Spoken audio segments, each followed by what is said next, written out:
Hello and welcome to Kanga TV, the home of North Melbourne fans. My name's Marnie Cohen and it's time to dive deep into the 2024 trade period. It's been about 36 hours since the trade period ended. North did have a fairly active role, particularly at the very end there. It's time now, the dust has settled a little bit. We're going to deep dive and unpack all of the moves. Today I'm going to give you my thoughts, and then in a later video I'm going to give you the club's thoughts, and then most importantly I'm going to share your thoughts as well. So make sure you comment down below and let me know what you think of North's trade period, and we will unpack that in a later video. So let's just recap, in case you've been living under a rock, what North ended up doing this trade period. So we brought in 4 players. We brought in West Coast Jack Darling, we brought in Western Bulldogs Caleb Daniel, and we brought in the duo from Sydney in Luke Parker and Jacob Konstanty.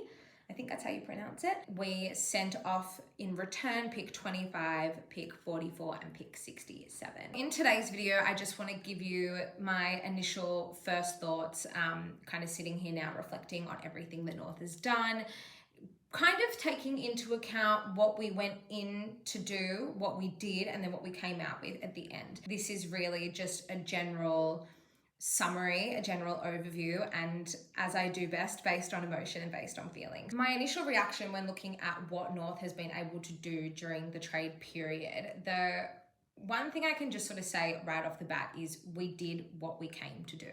Alistair Clarkson, and then it was echoed later by Brady Rawlings, we came out and said we need leaders and we need experience, and we really need a few on-field level heads to balance out the youth and the exciting talent that's coming up through the team.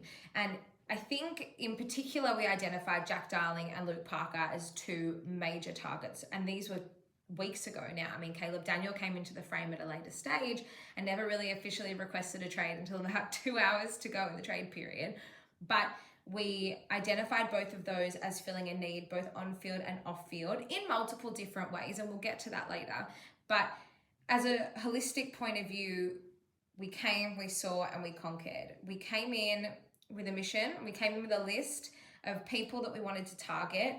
We successfully brought all 3 over, and then we had obviously Konstanty thrown in as a sweetener to the Parker deal, and then we walked away pretty happy and definitely filling some key holes that I think that the team sort of has and the side sort of has, both on paper but probably in reality as well. Now, we did specify that we needed leadership and we needed experience, but we haven't just brought in any leaders or any experienced players. We've brought in seasoned professionals who have proven themselves at the elite level. Let's just look at the 3 main names in the picture now: Darling, Parker, and Daniel, right? All 3 of them are All-Australian, have been All-Australian. All 3 of them are premiership players, and then Luke Parker was also captain of the Sydney Swans. Not only do we know what we're getting in terms of talent, we know what these guys can do, and they also know what it's like to be in a successful environment, and they know what it takes to thrive in a successful environment and to really carry their team forward towards success. Now, obviously, where they were in their careers at the time of winning premierships or being named All-Australian compared to where they are now, a little bit different, sure, but that doesn't discount the experience that they're going to bring, and it doesn't discount what they can add to the side. And I think that's a really important thing to remember, is these core traits of successful leaders will never leave them. Sure, their body might change a little bit, and that's only natural. I mean, we see, how many players in the later years of their career, maybe they do slow down a little bit, but it doesn't mean they can't contribute in a specific way to North's list at the moment and the North side that we're going to be fielding next season. And also the mind still, they're all still really hungry, they're all still really motivated to play footy, and that alone should be able to help them contribute to the club on field, the club off field, and then hopefully help develop some of these up and coming leaders and some of these young players to help them get the best out of themselves as well. Moving away from the talent that we were able to bring in and focusing on the current list, it's really important to highlight that no one wanted to leave. No one has come forward to the club and have put their hand up and say, hey, I've had enough, I'm ready to go. Obviously, last season we lost 2 key personnel in Todd Goldstein and Ben Mackay. Both of them went off to Essendon, and both of them voluntarily left to go to Essendon and to pursue another opportunity, and that's fine. They've got to do what suits them. But I think it really, for me, speaks volumes of the club now. We can sit here and say, no one actually put their hand up to say, hey, I want to leave. The buy-in from the players is absolutely extraordinary. And that was proven throughout the season when we had multiple re-signings. A lot of them were just extending their contracts further on to what they already had coming into the season. So for that to continue on to trade period into the off season, and no one is sitting here saying, yep, I want to leave, I'm ready to go. In return, when Brady was negotiating with these other clubs, no players from North were offered on the trade table either. It was strictly for picks. As a North fan and as someone who has watched the club go through such a dark period on field, to know that it seems like we kind of are really united as a club and as sort of one club moving forward next season. For me, that was one of the most pleasing things to see as a supporter. Of course, it's great. Trade period comes around, you want a certain player and they equally want to come to you. It's often glazed over the fact that there are players at North, all players at North didn't actually want to go anywhere. And I'm sure external people looking in will be like, oh, North don't have any good players or North don't have any stars. I don't want to hear it, because that's absolutely not true. And I know most people, most genuine supporters from opposition clubs could identify 4, 5, 6 players at North that they would want to bring onto their list. As important as it was for us to go out, identify talent and bring them in, it was equally as important for us to actually be able to retain the players that we've got.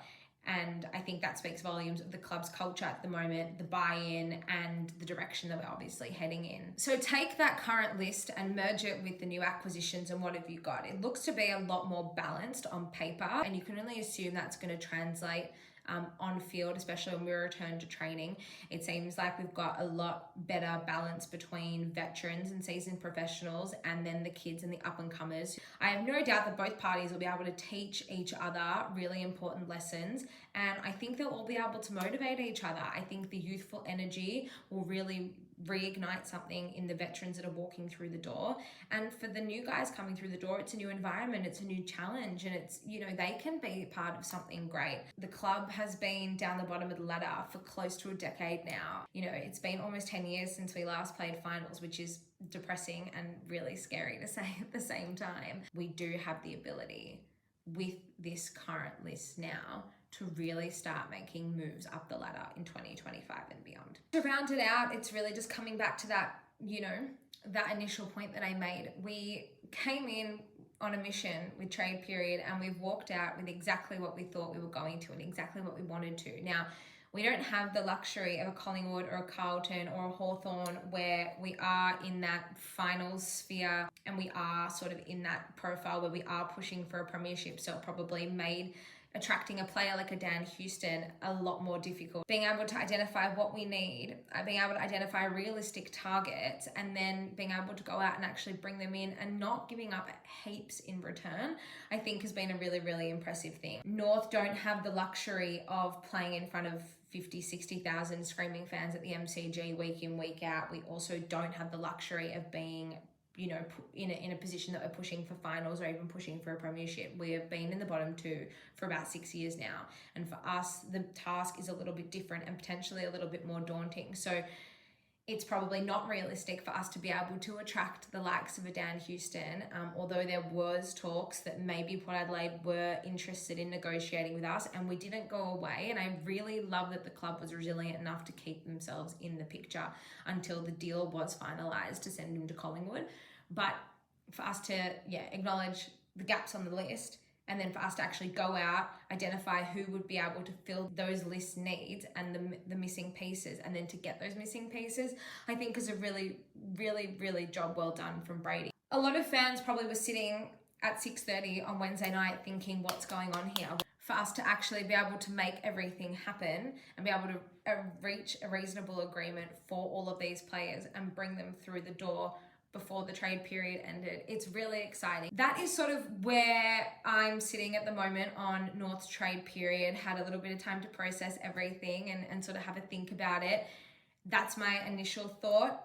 I will, as I said, save a little bit more of a deep dive, a bit more of analysis for a second video, and then a third video because I want to hear from you guys. So please like the video, subscribe. I think that's what people say on YouTube. And then if you can, share in the comments your thoughts on North trade period so that I can share them with the rest of the North community and we can have a bit of a discussion about it. Also, don't forget to follow along Kanga TV on socials. We are Kanga TV Show on X and on Instagram. Thank you again so much for being here, and I will see you soon.